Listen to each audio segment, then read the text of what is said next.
Hey guys, SoCal Val here. You are listening to the Hitting the Turnbuckle podcast.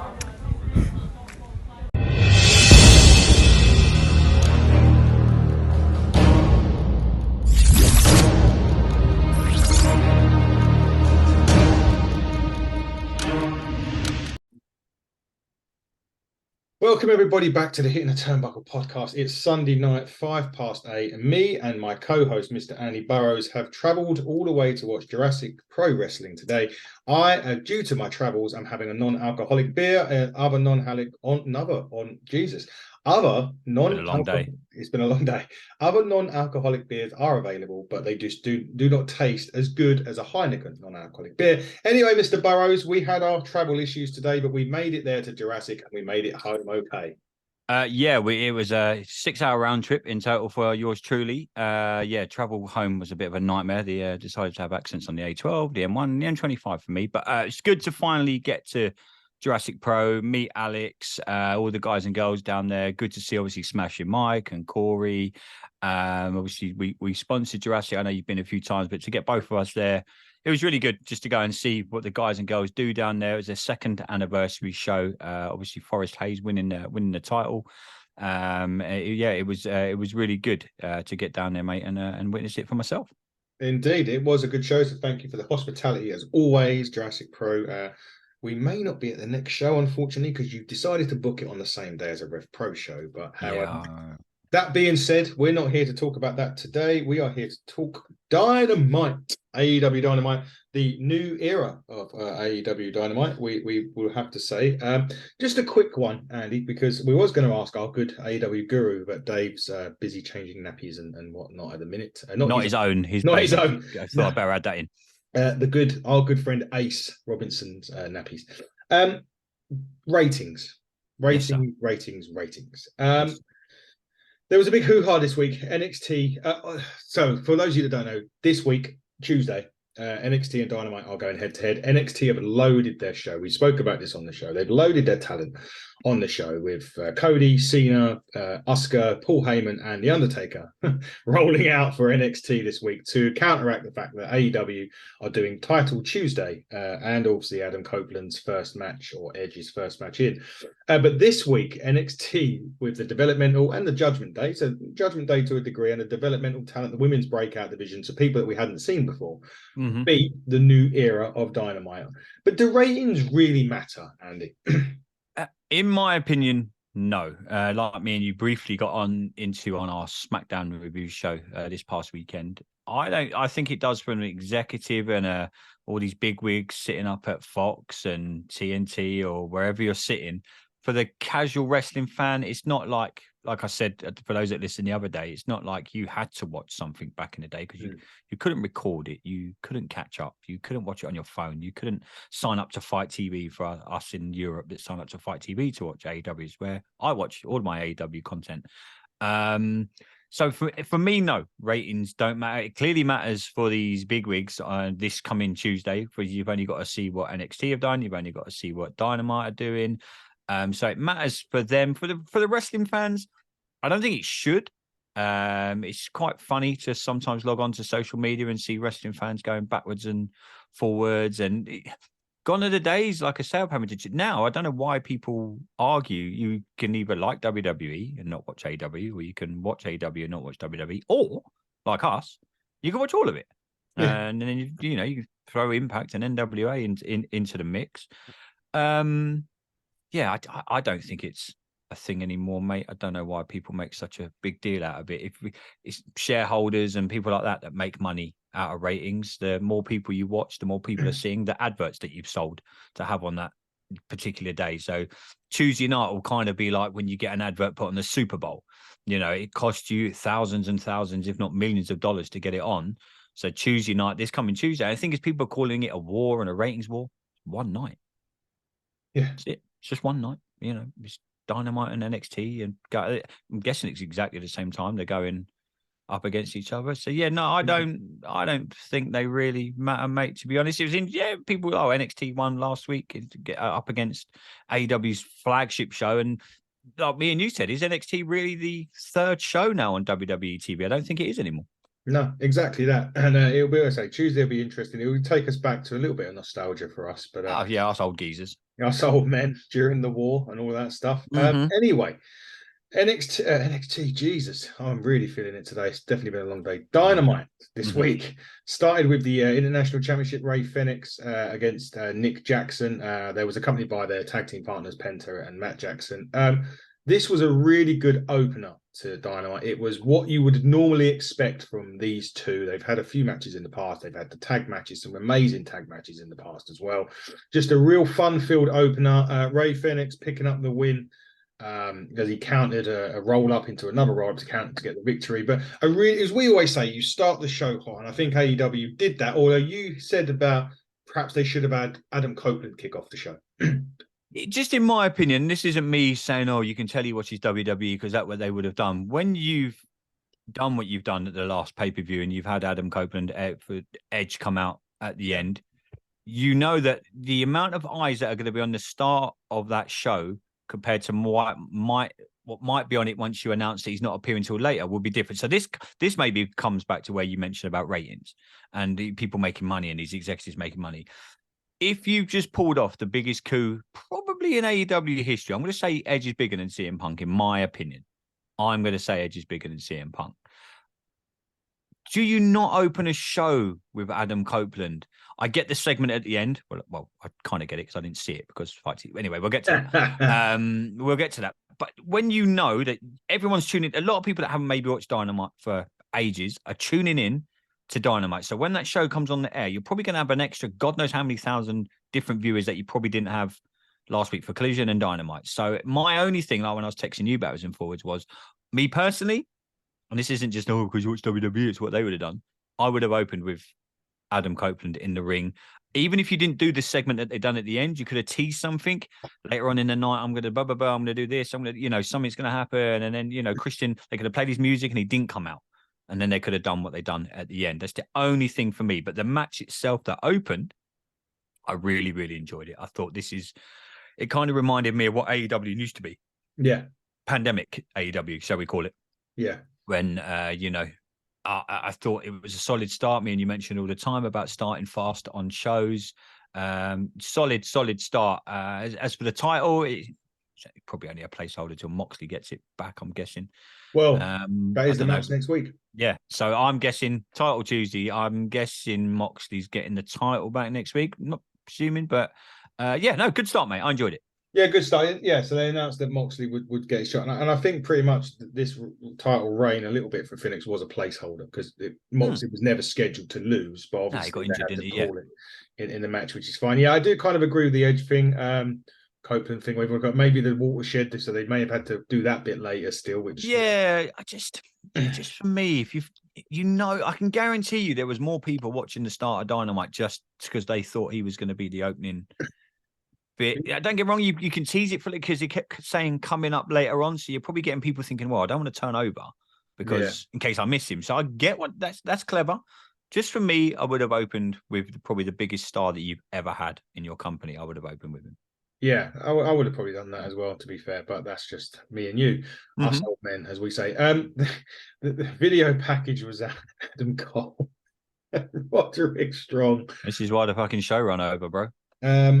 There was at Roderick's house or a house. Adams can hardly walk because Adam Cole's got a legitimate ankle injury. Roddy Strong is still just off of life support now, and still having this neck injury. They had a bit of a fun skit. It was one of those sort of funny, silly comedy skits where it was getting. Quite like wrestling, really. We've watched a million of these growing up.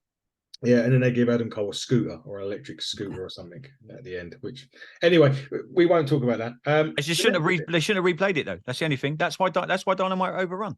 That's why. So I was watching it on Fight TV on Thursday morning. I was on my way to London. I was in the passenger seat. I had 2 hours to kill, and they come on, the announcers were like, we do believe we had some issues with our broadcaster. We are going to rerun the segment now. So in my head, I'm thinking straight away, that's a good 10, 15-minute segment. You're going to overrun it. And obviously we're going to get to the end of the show. Eventually I saw it, but you now know why and Tony Khan tweeted it out, and a few of the wrestlers tweeted it out, saying, "Oh, we're really sorry. Yeah, so like we know a lot of you didn't see the end of the show. Blah blah blah." Rather than rerun that segment, just think, "Oh, okay, just explain it. Get the announcers to explain what happened, or something, or just run it on Collision. Doesn't matter, does it? Put it as an exclusive on AEW's Twitter." Yeah. So yeah, that was why it overrun, but it was fine. It was like you say, we've seen millions of these skits over the years, and they are good fun, and it's why you like wrestling, I think. Yeah, exactly that. I got the ending straight away, which was lucky. So Did you? Where did you watch it? Fight TV? No. Okay. Let's say no more. Yep. Okay. Yeah. Want to get us booted Anyway, off. next thing, after that, Griff Garrison's in the ring, formerly a partner of Brian Pillman Jr. And out comes Wardlow again for a match that we see every time. Pretty much, Wardlow is getting another push that happens, then he loses, then he goes away. So basically, he comes in, hits a couple moves, powerbomb symphony, 1, 2, 3. I didn't even the 1, 2, 3. Ref stopped it. He walks through the crowd. Yeah. Game over. Dave and Parker have both pretty much said, and these are the AEW guys that, they love AEW, both Dave and Parker, and they even said that AEW don't know how to book a big guy.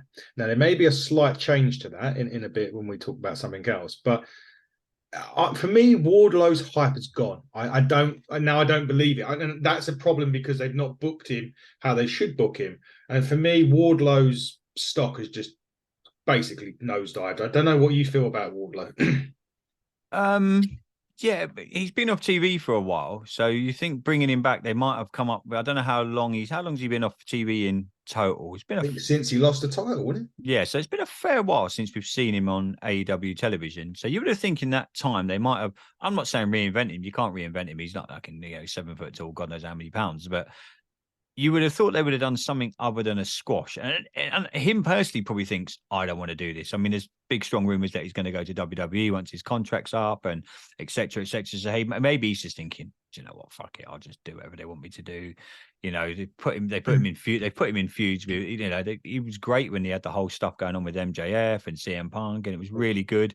And they literally dropped the ball with him since. And yeah, I think Dave and Parker are quite right when they mentioned that the AEW don't know how to book big talented guys like that, and he could be really, really good in that company. They just don't know how to use him, and he's a perfect WWE guy in my opinion. We mentioned Jade Cargill going over, and she'll be the perfect WWE superstar. Wardlow probably will be as well, albeit Vince McMahon isn't there as much anymore, but he is. You look at him, he's a WWE wrestler. They're not going to have him in squash matches per se, but I think they might know what to do with him a little bit better than that. AEW are just dropping the board, but it was just easy booking, wasn't it? Go out there, drop a couple of power bombs. We won't even by the way, you don't even have to pin him. The referee will stop it because you've killed him. Walk back through the crowd, and that's you're over in 5 minutes. Your work's done for the night. We haven't seen him for months, and then they had him come out for all of 5 minutes. Yeah, baffling to me. But obviously, I haven't watched. I'm going to full disclosure. I haven't watched Collision yet, so I don't know if anything. Wardlow was on Collision. No, okay, brilliant. Adam's shaking his head. So yeah, I'm not sure what they're going to do with him because obviously they're going to have to squeeze a lot into Title Tuesday. Is Wardlow just going to come out and squash someone? Interestingly enough, if you played close attention, you would have noticed that on Wardlow's wrist, yeah, I was just about to say 3 letters of MJF. Mm-hmm. Read into that what you will, everybody. We'll see. We then had the really sad news that Sammy Guevara wasn't going to be in the tag team match, so Don Callis had chosen a Will Ospreay protege or part of the United Empire, Carl Fletcher, to come in. I was well happy with that. We'll get into that tag very shortly. Then we had the trios match of the Acclaimed and Daddy Arse v Butcher, Blade, and Kip.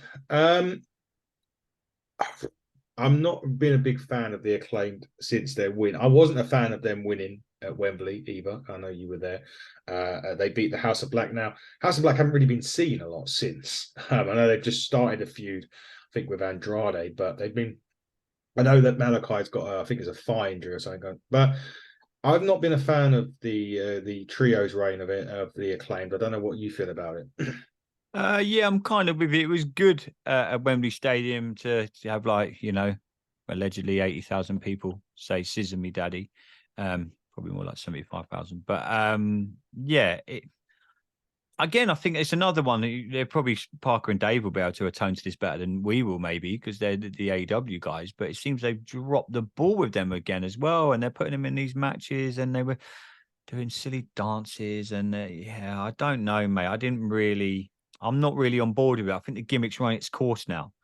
It's good, and this isn't me daddy, but daddy arse and all that. Yeah, I'm just I'm not zoned out. I'm a bit like you. I can take it or leave it. They have good matches. I'm not denying that they have good matches. I just think they need a little bit of reinventing. But they're probably one of their biggest merchandise sellers, so they're not really going to reinvent them now. So, yeah, I'm kind of with you, mate. I'm not on board. I'm not against it. I'm just kind of like, it's on. I'm watching, but I don't really care. I think the best thing they could do is turn them heel. Yeah, I think that would be good. Turn on. I mean, it's kind of because Billy Gunn, Daddy asked what you want to call him. I know obviously his own boys have already turned on him. So do you do it again? And that's how you set it. Because I think he's not holding them back, but he's good. He's jacked. He's a big dude. You wouldn't mess with him. But when you watch him in the ring, you're kind of thinking now, dude, might be time to hang up the old boots. I watched that match on Wednesday last week, and I was like, it might be time, mate. Might be time. I just don't know. I don't know. Heel turns, so they can make the raps better for me. They were much better. Yeah, I liked it when they had a dig at WWE in their raps. They were always good. Yeah, I liked it when they just anything. I mean, I remember one he got suspended for one because the last bit said, "And what's that smell in North Carolina? Oh, it's Julia's," and he got cut off. You knew where you were going with it, but yeah. Anyway, next part, Bullet Club Gold of Jay White calls out MJF. Basically, MJF come out. They were doing a back and forth on the mic, and then got absolutely planted by the Blade Runner from Jay White, and Jay White has now nicked the heavyweight title. Finally, not finally, because it's been happening for the last 5 or 6 months. But when Jay White first came in, we sat on this show and we're like, "What's the big deal? Like, if he's meant to be a big deal, you put him in the wrong way." I can hold my hand up and say, I'm a big Jay White fan. I love Jay White. I had an argument with, I can't remember the guy's name on Twitter. I think he's deactivated now. That one that always used to host the Twitter Spaces. Oh yeah, I know what you mean. Yeah, he goes, "I've never heard of Jay White. I don't know why you're bringing him in." I'm like, proves how little wrestling you really watch. If you haven't heard of Jay White, then what have you been doing for the last God knows how many years? He is an exceptional talent. I'm looking forward to this stuff that he's going to do with MJF. Obviously, it's kind of thrown together because of what's happened to Adam Cole. With his ankle injury, so I'm guessing they've now gone in a different direction. And obviously, it's set up for Full Gear, MJF versus Switchblade Jay White. I think it's going to be tremendous. I think the build up, it's going to be good. It's going to be interesting to see who's behind the mask as well, because it's definitely not MJF. So that's going to be interesting. Are they bringing someone else into AEW that we haven't figured out yet? Is it somebody already there? I think this storyline's got potential to be very, very good. And I think it will be very, very good if they just let it run its course and let it have a proper build up to Full Gear. It's good. That's what I like about AEW. The pay-per-views still are quite far apart. So the build is usually very good. Yeah. I agree with that. I'm Jay White's money. So it's worth getting that pay-per-view just for that match. It is, just for that match alone. Speaking of really good matches, and we say this with even though Chris Jericho was in it. It was Jericho and Omega, Konosuke, Takeshita, and Carl Fletcher. Finally, Omega gets a win over Don Callis' family because he's been losing the last 2 or 3 matches on this. Really fun tag match. Even though Chris Jericho hasn't had the greatest of matches recently, he's starting to creep up a bit now with this. But it was a one-winged angel on Omega. It was a code breaker onto the one-wing angel for the win. But really good tag match, really. And then after that, we're talking about booking the big men and someone that they've kind of dropped the ball with recently, but now I think has got the right person behind it. We talk about Paul Heyman in the WWE, Don Callis in AEW's that the man with a stick. Will Hobbs comes out, absolutely annihilates them, and then they handcuff Omega and an unprotected chair shot. Now that's an interesting view on this. Obviously, what did you think of the match and now the fact with Hobbs, but also what's your views on them taking an unprotected chair shot in 2023? Yeah, the match I really enjoyed. We finally found, that someone that Jericho can dance with and look after. It sounds horrible to say look after Chris Jericho in a match. I don't mean it like that. I mean, as we've said for ages now, and even Dave said, obviously Dave cut him open. He's going to bleed AEW. It said that Jericho has become what he used to hate back in the WCW days. With these old geezers holding up these young lads. Not saying he's holding anyone up per se, but we've been critical of him over recent months. Kenny Omega is a perfect dance partner for him. Perfect dance partner. Like the ending of the match, like the handcuff segment, taking an unprotected chair shot. Is that AEW's way of kind of saying a big F you to WWE? Because you'd never see that on their television. Not no more. It's kind of saying we'd do it. Gone are the days of Mick Foley being handcuffed and The Rock obliterating him, or do you remember Ken Shamrock with The Rock?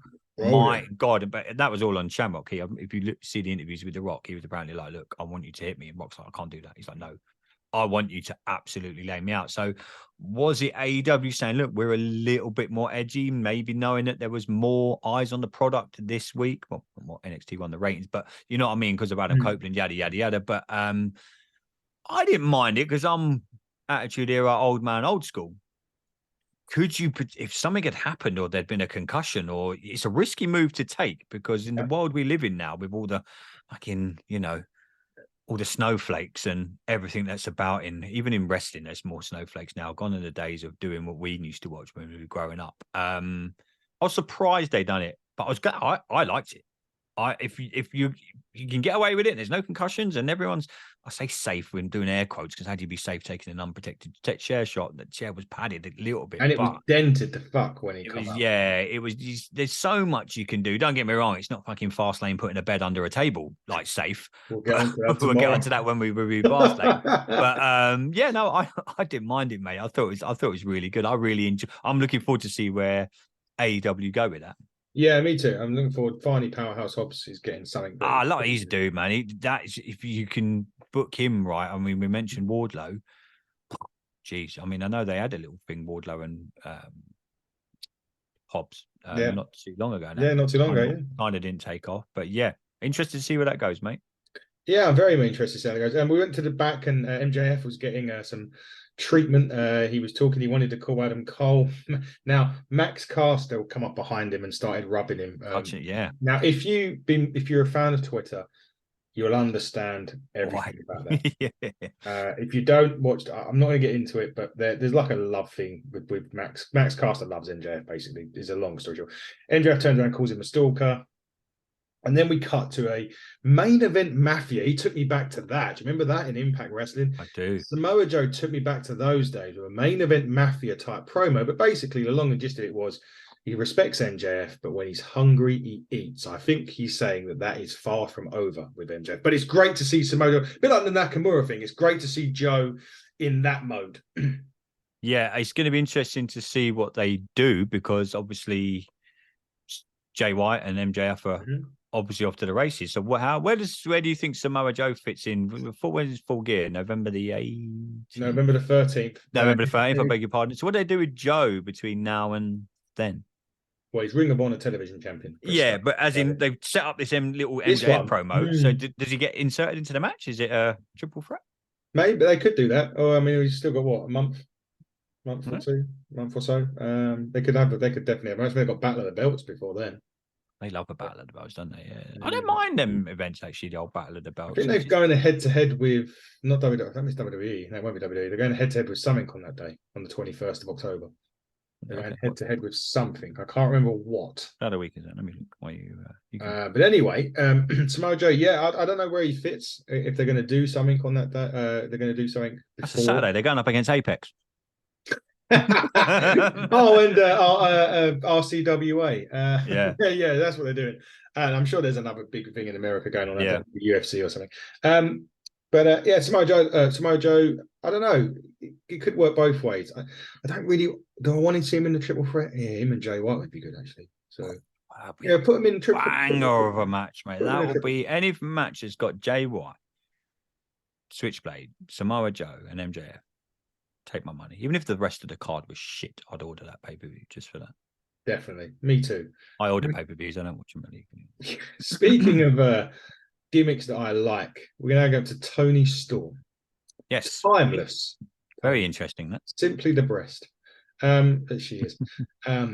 She took on Skye Blue now. If you're paying attention, a couple of weeks ago, Skye Blue got misted by Julia Hart, saying that we all wish we could get done by Julia Hart. Jeez, I pay good money for that, mate. Yeah, you have to pay a lot of money. But if you'd noticed, ever since then, the makeup has become slightly darker, as has Willow Nightingale. Read into that what you will, but could there be new members of the House of Black? Maybe, potentially. Anyway, she had a match with Timeless Toni Storm. It wasn't that long. Bit quick. Storm Zero finished it off, but if you're talking about character of the year, Toni Storm has to be up there, surely. Someone put out on Twitter, like, whoever's writing this skit needs a pay rise, and I 100% agree. It's brilliant. It's a complete 180. It's incredible the way that they wrote it, and they're doing it over a course of weeks. This is good storytelling. This is where AEW are doing really well. I'm enjoying it. It's good. You know you're going to get a good payoff. They've gone from what they were doing with Soraya at Wembley and yada yada yada, and they've moved forward now. And I can't wait to see where this goes. It's really piqued my interest of the women's division. Just not because I want to look at her, but it's good. It's good. It's good writing, which is what. Let's be honest. This is what makes wrestling. If you've got terrible writing, then your product's gonna suck. That what AEW are doing is really good. So whoever's writing that, go and get them to write some other things as well. Yeah, it's definitely working for me, for certain. It's obviously working for you. Stokely Hathaway was backstage. I did like this. They were doing a 4-way match on Rampage, and the winner goes to face the Ring of Honor World Champion, Eddie Kingston, on Collision. And he said he doesn't want to champion the smells of Burger King and Newports.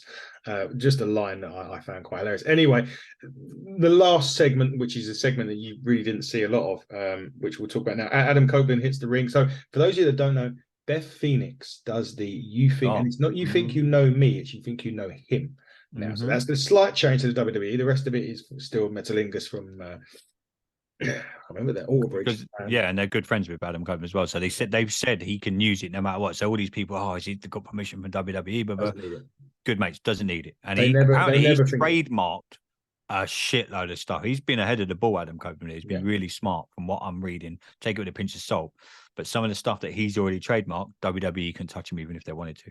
Yeah, so very smart thinking from Adam Copeland anyway. And like, Bridge were always going to give him the go-ahead. He comes out basically saying how things are surreal that him being here. If you notice, he only runs to one side of the stage. We're not going to get into why he doesn't run to the other side, but you know why if you're there. I've seen the picture. And I've seen the picture. Anyway, it's not good. Bit like the inside of my wallet at the minute. to say something, but anyway, he got up to say how he's surreal being here. He calls out Christian. He basically says, in a long story short, that it's time. Basically, in other words, get them two back together. I want to bring us all together. Even though the match with Luchasaurus has already been announced for next week, he wants it to. He wants him and Christian to get back together. One more run. He goes for the Young Bucks, FTR, all the people they could go against, and there was a big hug. And you're thinking, but you saw that Christian had the microphone. So I was. You saw he had the microphone. Fight TV decided to cut off, and I didn't see fuck all. So you didn't see this. I had to watch it on Twitter. Christian Cage had the mic, so I kind of expected him to say something because he had the microphone. And Christian's response, basically, and this is the response, exactly what he said, word for word: "Go fuck yourself." That was exactly what Christian is doing the best work, Andy, that I've seen from him in years. He's one of the best heels in it at the moment. Yeah, I thought his TNA stuff was really good.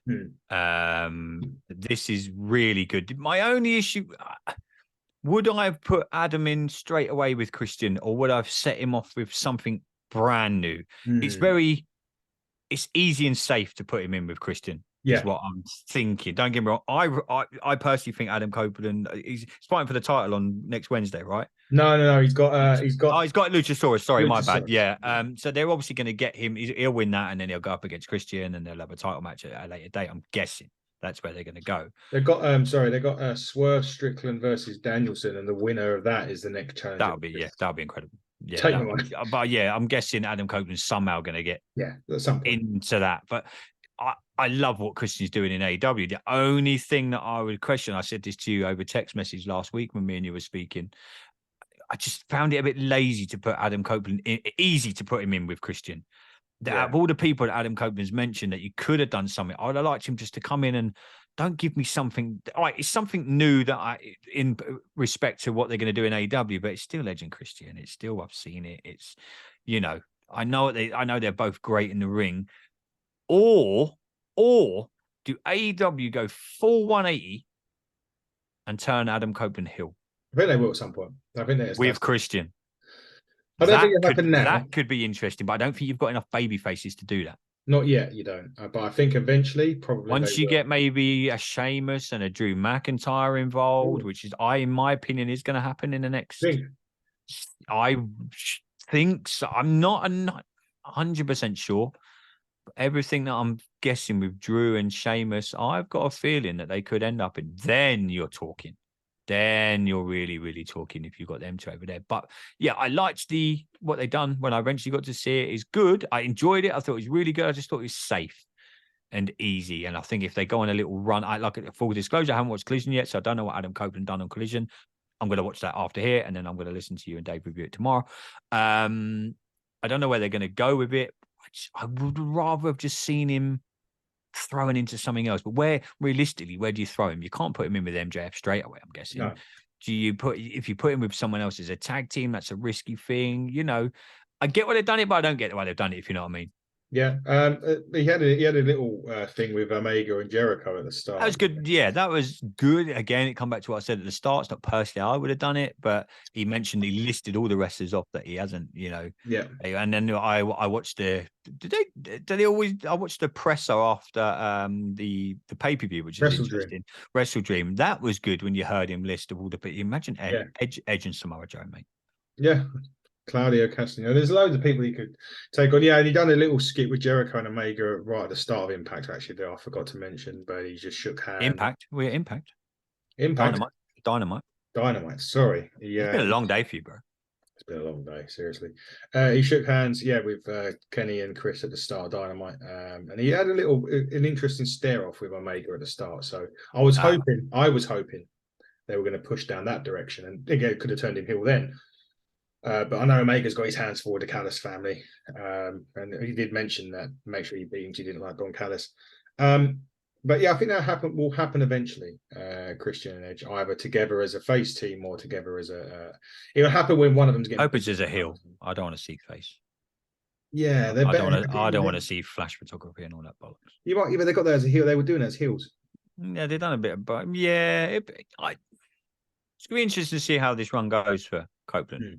Yeah, the potential's great. Yeah, can they potential and pulling it off are two different things. Yeah, we've seen it both ways. We've seen it go well. We've seen it foul.